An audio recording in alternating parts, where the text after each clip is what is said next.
आज हम इकट्ठे खुदा के कलाम का मुताला वाज़बा उन्वान सच्चाई जो खुदा की है से करने में कुछ वक्त गुजारते हैं। इससे पहले कि हम आज का वाज शुरू करें, मैं आपको एक कहानी सुनाता हूँ। इस कहानी को ज़हन में रखकर आज के वाज का मुताला करना हमारे लिए मददगार साबित होगा। एक प्राइमरी स्कूल में रियाजी की क्लास थी। उस्ताद ने ब्लैक बोर्ड पर एक सवाल लिखा कि 2 जमा 1 किसके बराबर है। उस्ताद ने सवाल लिखा और तालिबे इल्म को बुलाया। वो आया और जवाब लिखने की कोशिश की, लेकिन वो रियाजी में अच्छा नहीं लग रहा था। चूंकि सवाल ये था कि 2 जमा 1 कितना होता है, तो आप जवाब हासिल करने के लिए अपनी उंगलियां इस्तेमाल कर सकते हैं। ऐसा करने के बजाय वो सोचता रहा कि जवाब क्या है। अपना सर खुजाते हुए वो मुड़ा और देखा कि उसके दोस्त ने उसे जवाब दिया जो कि 3 था। ताहम उसने ब्लैक बोर्ड पर 3 लिखने के बजाय सिर्फ ओके लिखा और इत्मीनान से अपनी नशिस्त पर वापस आ गया। उसके दोस्त ने उसे सिखाया 1, 2, 3, बस जवाब है 3। ताहम उसने इसे गलती से ओके समझा और सिर्फ लिखा 2 जमा 1 बराबर है ओके और अपनी जगह पर वापस आ गया। जब मैंने ये कहानी सुनी तो सोचा कि हमें किस नुक्ता नजर से सच्चाई को कबूल करना चाहिए जिसे खुदा ने हमें पहुंचाया है। इस बात पर इन्हिसार करते हुए कि आया हम इसे ओके या 3 समझते हैं, हमारे पास सही जवाब भी हो सकता है और गलत भी। क्या ये एक अहम काबिल गौर मामला नहीं है? यकीनन कोई भी सिर्फ इसलिए ओके नहीं लिखेगा क्योंकि वो 2 जमा 1 का जवाब नहीं जानता। गालबन किसी ने ये कहानी शायद तफरीह के लिए बनाई है।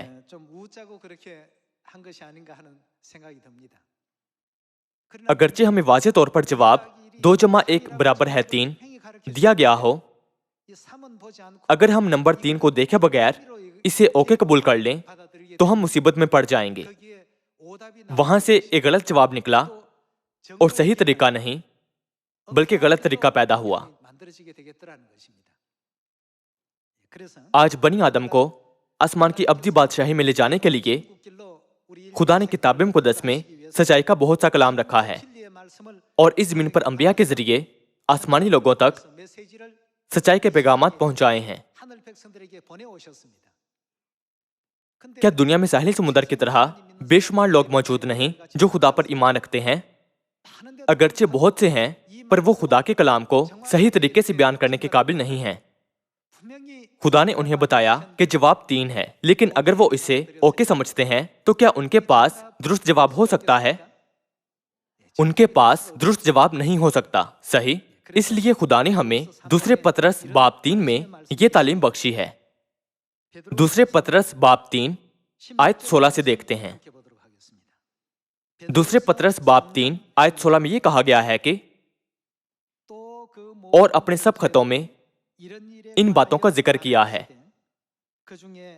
जिनमें बाज बातें ऐसी हैं जिनका समझना मुश्किल है, और जाहिल और बेक्याम लोग उनके मानों को भी और सहीफों की तरह खींच तान कर अपने लिए हलाकत पैदा करते हैं।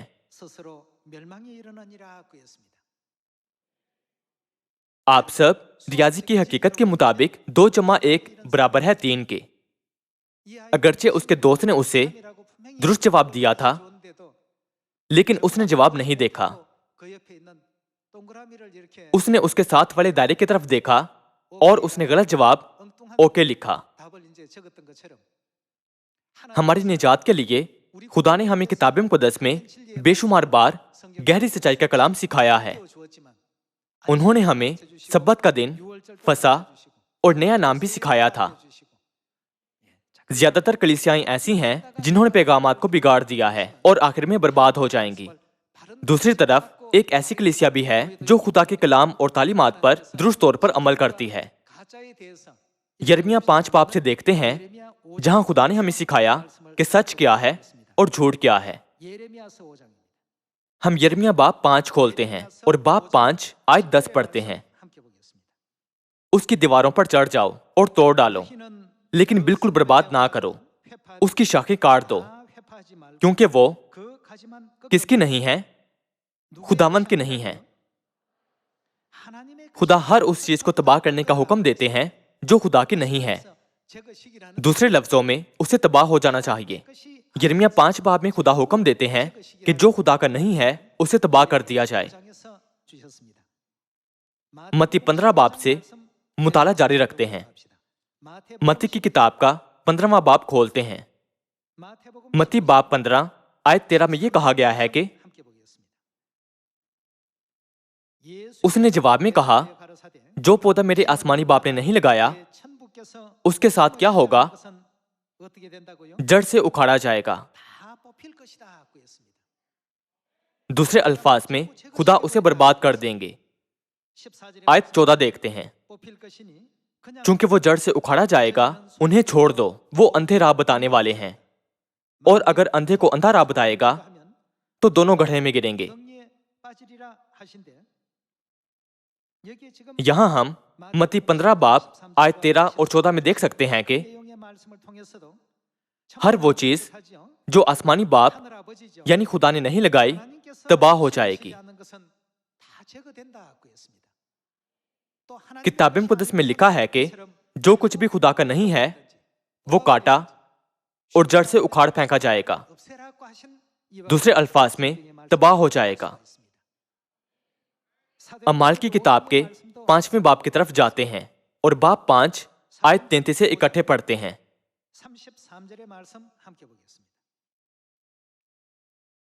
वो ये सुनकर जल गए और उन्हें कत्ल करना चाहा। मगर गमलीएल नाम एक फरीसी ने, जो शरा का मुअल्लिम और सब लोगों में इज्जतदार था, अदालत में खड़े होकर हुक्म दिया कि इन आदमियों को थोड़ी देर के लिए बाहर कर दो। फिर उनसे कहा कि ए इस्राएलियों, इन आदमियों के साथ जो कुछ किया चाहते हो होशियारी से करना, क्योंकि इन दिनों से पहले चूदास ने उठकर दावा किया था कि मैं भी कुछ हूँ, और तखमीनन 400 आदमी उसके साथ हो गए थे, मगर वो मारा गया और जितने उसके मानने वाले थे सब परागंदा हुए और मिट गए। इस शख्स के बाद यहूदा गलीली इस्म नवेसी के दिनों में उठा और उसने कुछ लोग अपनी तरफ कर लिए, वो भी हलाक हुआ और जितने उसके मानने वाले थे सब परागंदा हो गए। बस अब मैं तुमसे कहता हूँ कि इन आदमियों से किनारा करो और इनसे कुछ काम ना रखो, कहीं ऐसा ना हो कि खुदा से भी लड़ने वाले ठहरो, क्योंकि ये तदबीर या काम अगर आदमियों की तरफ से है तो क्या होगा? आप बर्बाद हो जाएगा, लेकिन अगर खुदा की तरफ से है तो तुम इन लोगों को मगलूब ना कर सकोगे। उन्होंने उसकी बात मानी और रसूलों को पास बुलाकर उनको पिटवाया और ये हुक्म देकर छोड़ दिया कि यीशु का नाम लेकर बात ना करना। बस वो अदालत से इस बात पर खुश होकर चले गए कि हम उस नाम की खातिर बेइज्जत होने के लायक तो ठहरे, और वो हैकल में और घरों में हर रोज तालीम देने और इस बात की खुशखबरी सुनाने से कि यीशु ही मसीह है बाज ना आए। यिर्मयाह 5 बाब, मत्ती 15 बाब और अमाल 5 बाब के कलाम के मुताबिक हम देख सकते हैं कि जो कुछ खुदा का है इसे इंसान कभी बर्बाद नहीं कर सकता। क्या हम नहीं देख सकते? इंसान कभी भी उस चीज को बर्बाद नहीं कर सकता जो खुदा की है, लेकिन जो खुदा की नहीं उसका क्या होगा? खुदा ने उसे जड़ से उखाड़ फेंकने का हुक्म दिया था। सयून के तमाम खानदानी अराकीन जो सच्चाई में हैं, आसमान की अब्दी बादशाही की उम्मीद लिए आसमान की तरफ दौड़ रहे हैं। यही वजह है कि हमें वो लोग होना चाहिए जो आसमानी बाप और आसमानी माँ की फरमाबरदारी करते हैं, चाहे कुछ भी हो जाए। तो फिर चूंकि दुनिया में बेशुमार कलीसियाएं हैं, तो वो कौन सी कलीसिया है जिसे खुदा ने खुद कायम किया है? कलीसिया का नाम ही हमें ये बता देता है कि आया कलीसिया खुदा की तरफ से कायम की गई है या नहीं। पहले कुरिन्थियों बाब 1 की तरफ जाते हैं। पहले कुरिन्थियों बाब 1 आयत 1 में यह कहा गया है कि पौलुस की तरफ से, जो खुदा की मर्जी से यीशु मसीह का रसूल होने के लिए बुलाया गया, और भाई सोस्थिनस की तरफ से खुदा की उस कलीसिया के नाम जो कुरिन्थिस में है। क्या कलीसिया का नाम किताब मुकद्दस में है या नहीं? जी हाँ है। वो नाम खुदा की कलीसिया है। अगर ये खुदा की तरफ से कायम करदा मुस्तनिद कलीसिया है तो जरूर उसका नाम खुदा की कलीसिया होना चाहिए। तो फिर किसने खुदा की कलीसिया कायम की थी? खुदा ने खुद इसे कायम किया था। क्या खुदा ने वाकई इस कलीसिया को कायम किया था? जबूर बाब 102 के जरिए इसकी तस्दीक करते हैं।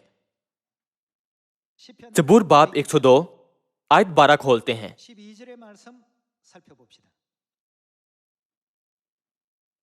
लेकिन तू ए खुदावन अब तक रहेगा और तेरी यादगार पुश्त दर पुश्त रहेगी। तू उठेगा और सयून पर रहम करेगा, क्योंकि उस पर तरस खाने का वक्त है। हाँ, उसका मुय्यन वक्त आ गया है, इसलिए कि तेरे बंदे उसके पत्थरों को चाहते और उसकी खाक पर तरस खाते हैं। और कौमों को खुदावंद के नाम का और जमीन के बादशाहों को तेरे जलाल का खौफ होगा, क्योंकि खुदावंद ने क्या किया है? सयून को बनाया है, वो अपने जलाल में जाहिर हुआ है। किताब मुक़द्दस की नबुव्वत के मुताबिक कौन खुदा की ईद मनाने वाली खुदा की कलीसिया को कायम करेगा? यकीनन खुदा इसे कायम करेंगे। कोई आदमी सयून को कायम नहीं करेगा, यकीनी तौर पर खुदा इसे कायम करेंगे। उस कलीसिया के हवाले से जिसे खुदा कायम करेंगे, एक बार फिर अमाल 20 बाब से इसकी तस्दीक करते हैं। अमाल की किताब बाब 20 आयत 28 से देखते हैं।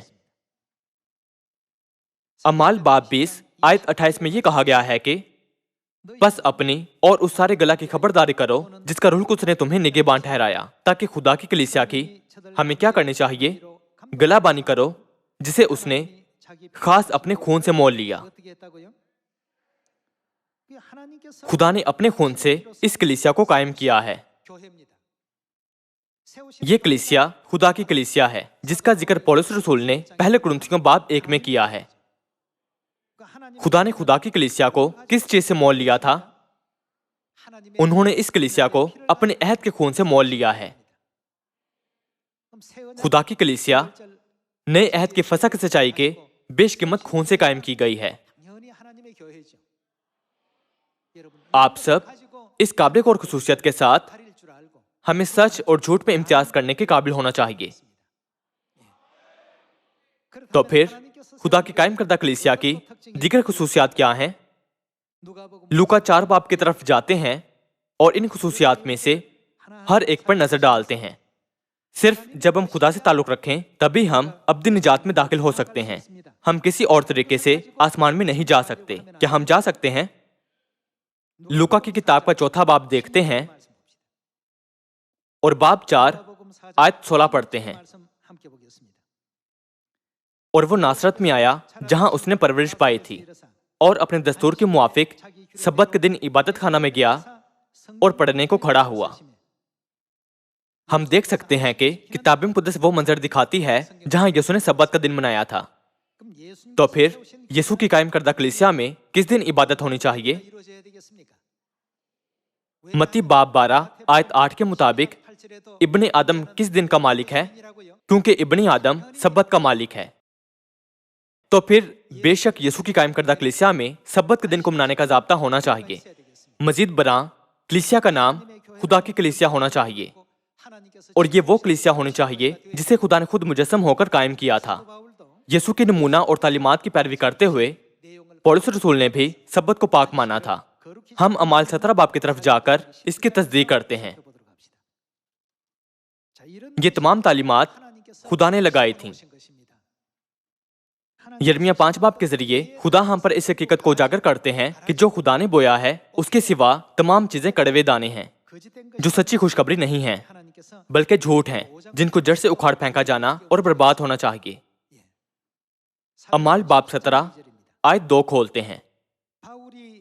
और पौलुस अपने दस्तूर के मुआफिक उनके पास गया और 3 सबतों को किताब मुक़द्दस से उनके साथ बहस की, और उसकी मानी खोल खोलकर दलीलें पेश करता था कि मसीह को दुख उठाना और मुर्दों में से जी उठना जरूर था, और यही यीशु जिसकी मैं तुम्हें खबर देता हूं मसीह है। उस वक्त लोगों ने गलती से यीशु को सिर्फ एक आम आदमी यानी बढ़ई का बेटा समझा था।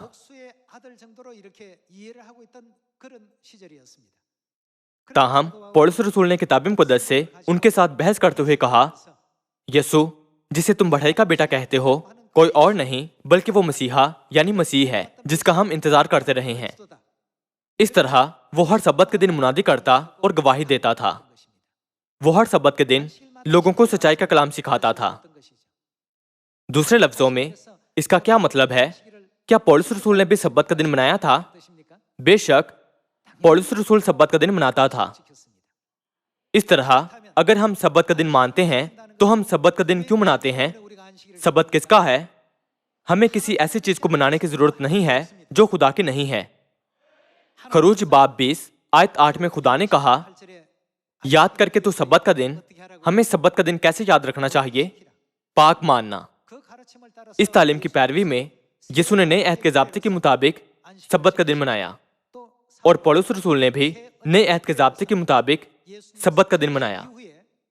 अगरचे उसने यीशु के उठाए जाने के बाद खुशखबरी को कबूल किया था, पर उसने सब्बत का दिन मनाना जारी रखा था। जब हम सब्बत का दिन कहते हैं तो इसका मतलब इतवार की इबादत नहीं है जिसे कलीसियाएं आज मनाती हैं, बल्कि 7वां दिन हफ्ता है। सही? जब मैंने किसी को सब्बत के दिन के बारे में बताया तो उसने कहा कि वो भी सब्बत का दिन मानता है। मैंने उससे पूछा, आप हफ्ते के कौन से दिन सब्बत मनाते हैं? उसने कहा कि वो इतवार को सब्बत का दिन मनाते हैं। क्या वजह है कि लोग इतवार को सब्बत मनाते हैं? क्या इतवार को मनाया जाने वाले सब्बत का दिन खुदा का है? नहीं, ऐसा नहीं है। वो अब दुरुस्त जवाब 3 को ना देखते हुए उसे ओके समझने का बेवकूफाना काम कर रहे हैं। तो फिर क्या खुदा वाकई कहते हैं कि हम इतवार को इबादत करें? हम मत्ती 28 बाब से दुरुस्त जवाब देखते हैं। बाब 28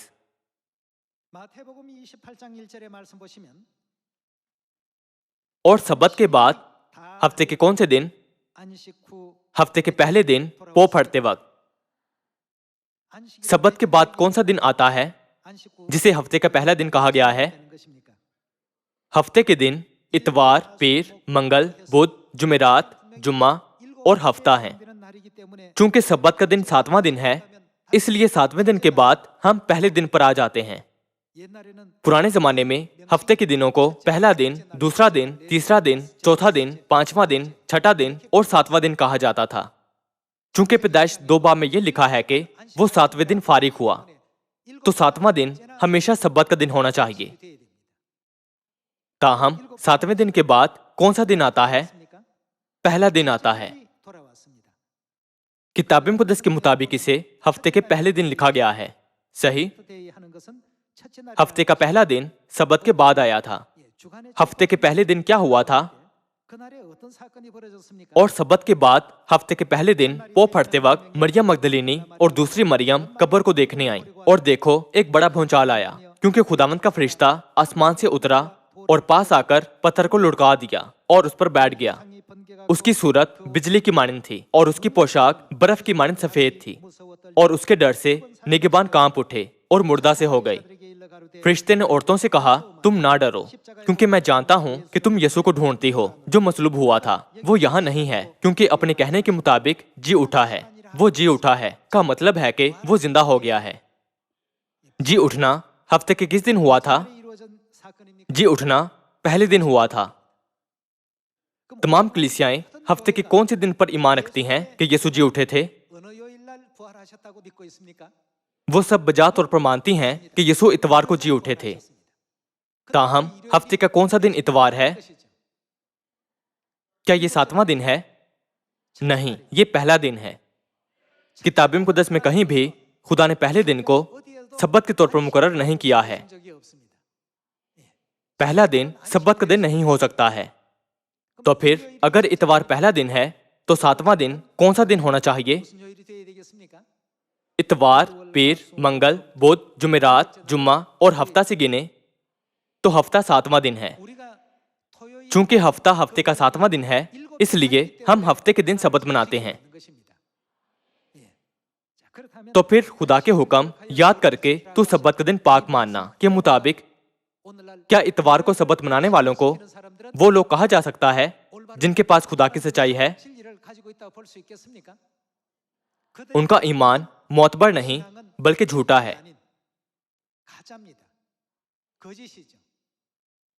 किताब मुक़द्दस में लिखे गए कलाम की बुनियाद पर यह गलत है। खुदा ने कहा, जो कुछ खुदावंद का नहीं उसे काट डालो, सब कुछ बर्बाद कर दो। तो फिर जो खुदा का नहीं है उसे काट फेंकने के लिए क्या हम तमाम कौमों के पास ना जाएं उन्हें सही और गलत की तालीम ना दें और सही तालीमात की तरफ उनकी रहनुमाई ना करें। खुदा ने हमें क्या करने का हुक्म दिया है? उन्होंने हमें आसमान की बादशाही और निजात की राह को रहनुमाई करने के लिए कौन सी सच्चाई सिखाई है? हमें इस बात को हमेशा ज़हन में रखना चाहिए और किताब मुक़द्दस की तालीमात पर अमल करना चाहिए जैसे ये हैं। लिहाजा हमें खुदा के कलाम में ना कुछ बढ़ाना ना कुछ घटाना चाहिए। क्या हमें करना चाहिए? क्या ये मुकाशफा बाब 22 आयत 18 में भी नहीं लिखा है, ना कुछ बढ़ाना ना कुछ निकालना?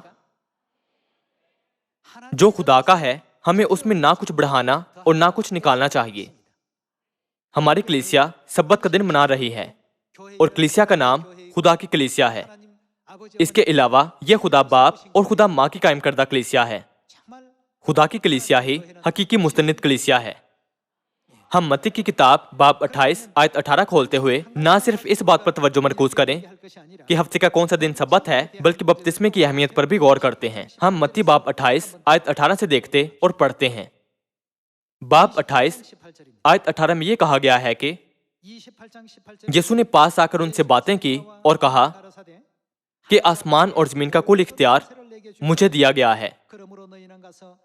बस तुम जाकर सब कौमों को शागिर्द बनाओ और उनको बाप और बेटे और रूह कुद्स के नाम से बपतिस्मा दो।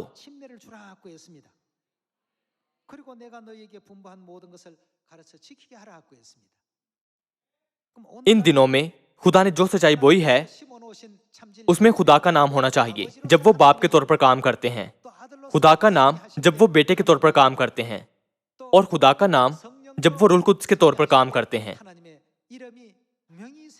हमें तमाम नामों को जानना चाहिए और उन नामों पर ईमान रखना चाहिए। ताहम अगर हम नाम नहीं जानते तो क्या हम उन पर ईमान रख सकते हैं? हमें ईमान रखने की गर्ज से उन्हें जानना चाहिए। इसीलिए यशायाह नबी ने यशायाह 51 बाब में ये नबुवत लिखी है। यशायाह बाब 51 आयत 3 से देखते हैं।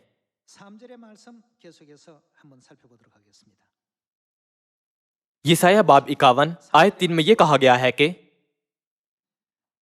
यकीनन खुदावंद सय्योन को तसल्ली देगा, वो उसके तमाम वीरानों की दिलदारी करेगा। वो उसका बियाबान अदन की मानंद और उसका सहरा खुदावंद के बाग की मानंद बनाएगा। खुशी और शादमानी उसमें पाई जाएगी, शुक्रगुजारी और गाने की आवाज उसमें होगी।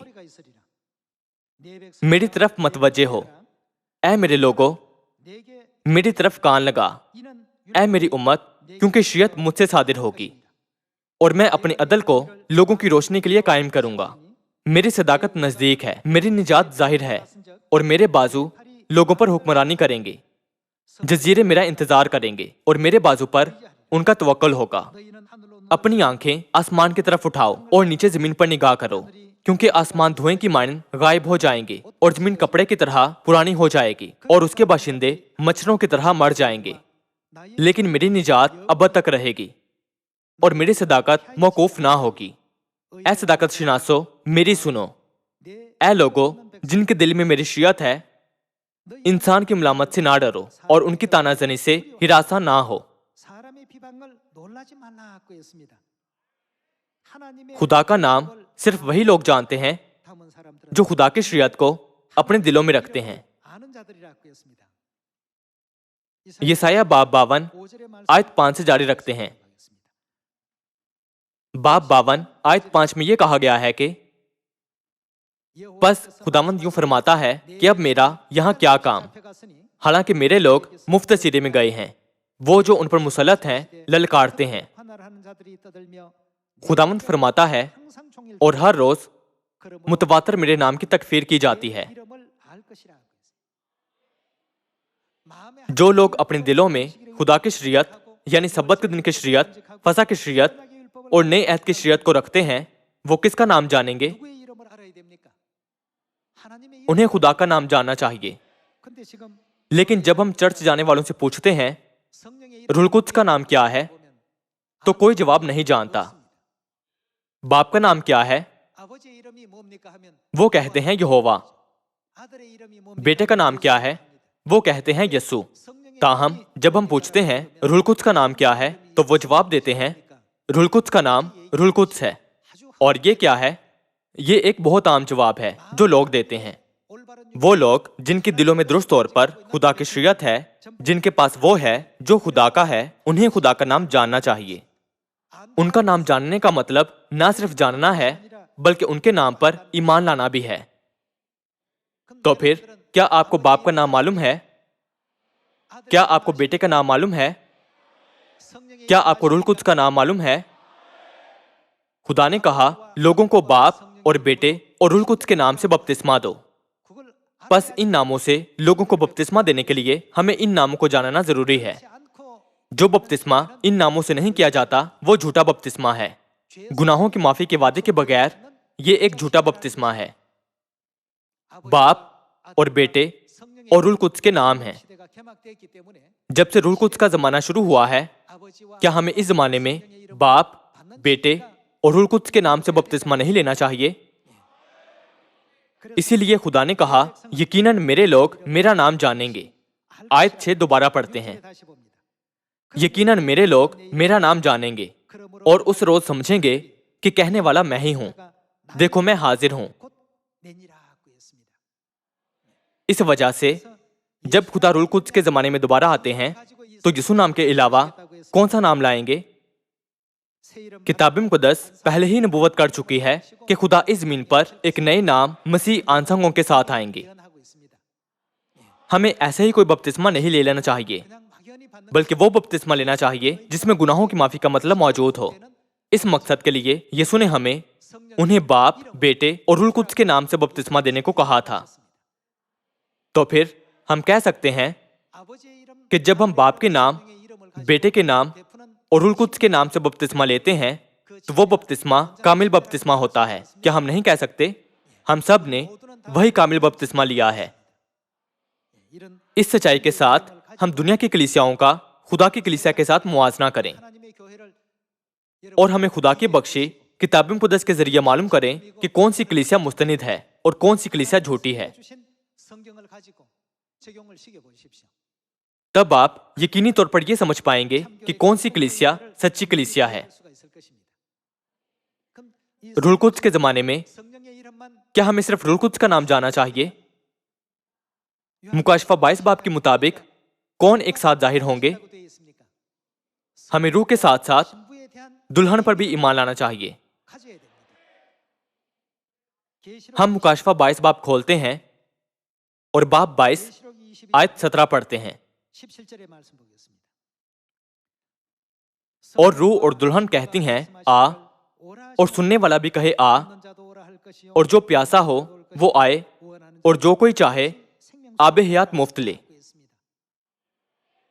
रूह कुद्स के इस आखिरी जमाना में चूंकि रूह और दुल्हन कहते हैं आ, तो हमें हमेशा की जिंदगी और निजात हासिल करने के लिए उस कलीसिया में जाना चाहिए जहां रूह और दुल्हन है। ये किसी गुजरे हुए फलसफी या स्कूल टीचर की तालीम नहीं है, बल्कि ये किसकी तालीम है? ये खुदा की तालीम है जिसे खुदा ने लगाया है। ये खुदा की है और उन्होंने इसे इंसानों पर जाहिर किया है। बस हमें खुदा बाप और खुदा माँ पर ईमान रखना चाहिए, लेकिन हम झूठी कलीसिया में उन पर ईमान नहीं ला सकते। सिर्फ खुदा बाप और खुदा माँ यानी रूह और दुल्हन के पास आने वाले आसमान की बादशाही में हमेशा की जिंदगी का वादा हासिल कर सकते हैं।